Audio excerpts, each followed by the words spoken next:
আসসালামু আলাইকুম, সবাইকে তাসনিম ব্লগে স্বাগতম। আশা করছি সবাই ভালো আছেন। আজকে আমি আপনাদের সাথে শেয়ার করব তেল ছাড়া অল্প উপকরণে কিভাবে আমের আচার বা আমের চাটনি বানিয়েছি। অনেকেই সরিষা তেলের আচার পছন্দ করে না। যারা সরিষা তেলের আচার পছন্দ করে না তারা এভাবে তেল ছাড়া অল্প উপকরণে সহজেই আচার বানিয়ে নিতে পারেন। আচারের জন্য 4-5টি কাঁচা আম পানিতে ভালোভাবে ধুয়ে নিয়ে তারপর এগুলোর খোসাগুলো ছাড়িয়ে নিব। আমি অল্প আচার বানাবো, তার জন্য 4-5টি আম নিয়েছি। আপনারা আপনাদের প্রয়োজন অনুযায়ী আমের পরিমাণ বাড়িয়ে নিতে পারেন। আচারটা আমি বেশি নরম করব না, তার জন্য আমি কাঁচা এবং শক্ত আমগুলো নিয়েছি। সবগুলো আম আমি এভাবে ভালোভাবে খোসা ছাড়িয়ে নিব।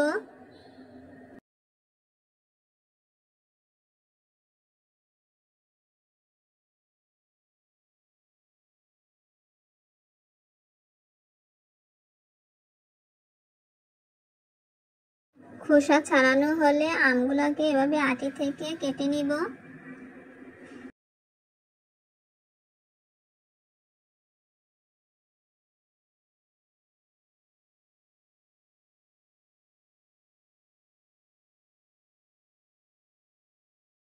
সবগুলো আম আমি এভাবে আটি থেকে ভালোভাবে ছাড়িয়ে নিব।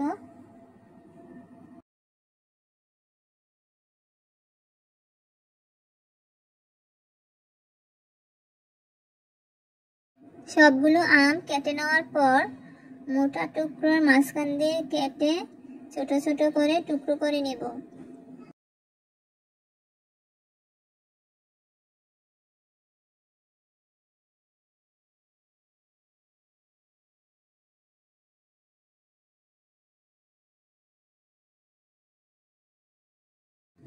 আমি আমের টুকরোগুলো এভাবে কেটে নিয়েছি, বেশি চিকন করিনি।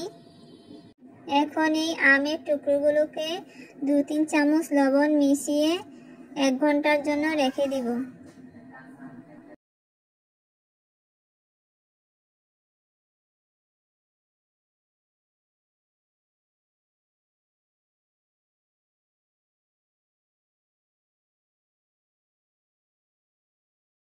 এক ঘন্টা পর আম থেকে বেরোনো টক পানি একটি ছাঁকনিতে ছেঁকে ভালোভাবে পানি ঝরিয়ে নিব।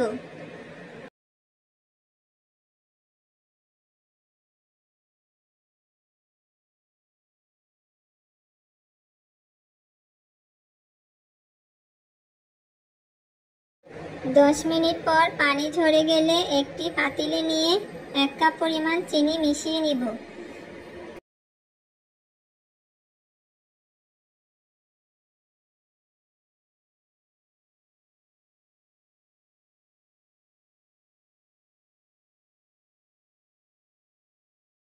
চিনি মেশানোর 10 মিনিট পর চিনিটা যখন গলে যাবে তখন চুলায় বসিয়ে দিব। চুলার আগুন মিডিয়াম তাপে রাখবো।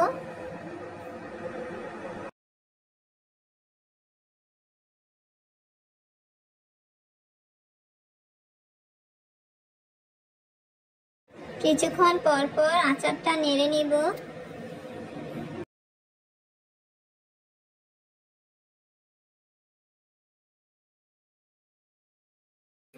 আমগুলা যখন সিদ্ধ হয়ে আসবে তখন সামান্য পরিমাণে হলুদের গুঁড়া আর পরিমাণ মতো আচারের মশলা দিয়ে দিব।